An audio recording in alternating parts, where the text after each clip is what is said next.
Chapter 10. Thomas was still groggy from sleep. The dreams he'd had, the memories of his childhood, clouded his mind. He almost didn't catch what the man had said. "Like hell you are," Newt responded. He was out of his bed, fists clenched at his sides, glaring at Jansen.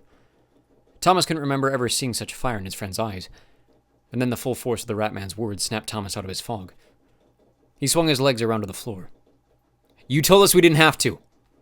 "I'm afraid we don't have much of a choice," Jansen replied. "The time for lies is over. Nothing's gonna work with you three still in the dark. I'm sorry. We need to do this.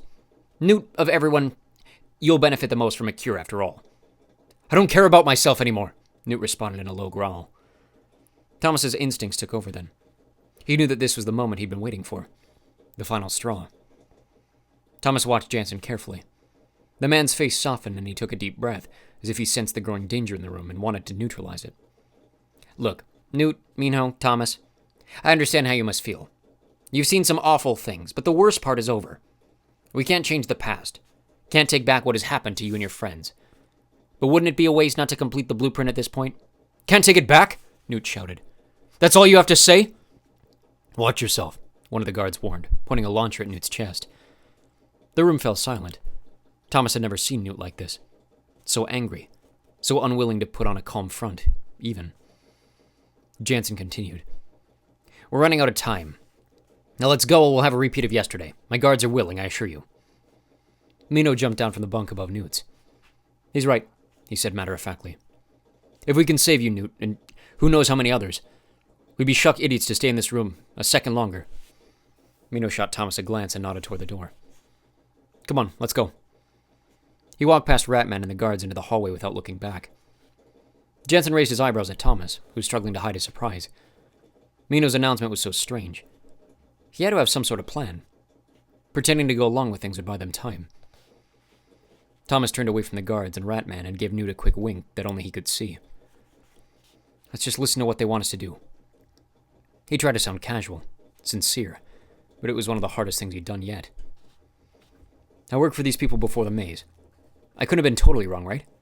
"Oh, please." Newt rolled his eyes, but he moved toward the door, and Thomas smiled inwardly at his small victory.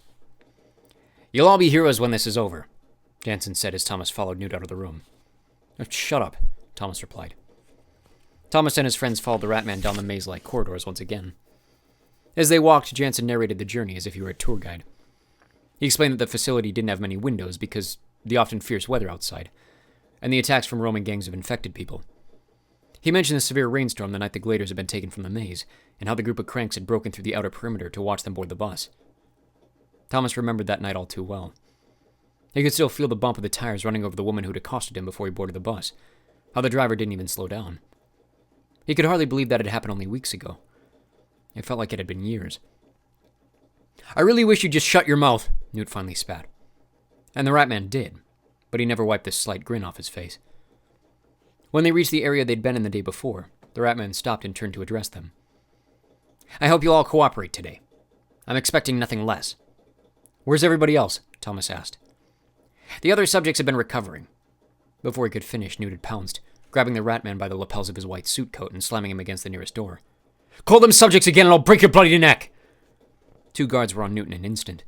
They pulled him away from Jansen and threw him to the floor, aiming their launchers at his face. "Wait!" Jansen yelled. "Wait!" He composed himself and straightened his wrinkled shirt and jacket. "Don't disable him. Let's just get this over with." Newt slowly got to his feet, arms raised. "Don't call us subjects.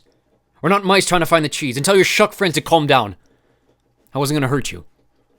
"Much." His eyes fell on Thomas, questioning. "Wicked is good." For some inexplicable reason, those words popped into Thomas's mind. It was almost as if his former self, the one who'd believed that Wicked's objective was worth any depraved action, was trying to convince him that it was true. That no matter how horrible it seemed, they must do whatever it took to find a cure for the flare.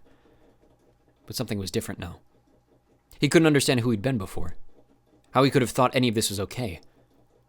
He changed forever, but he had to give them the old Thomas one last time. "Newt, Minho," he said quietly, before the Ratman could speak again. "I think he's right.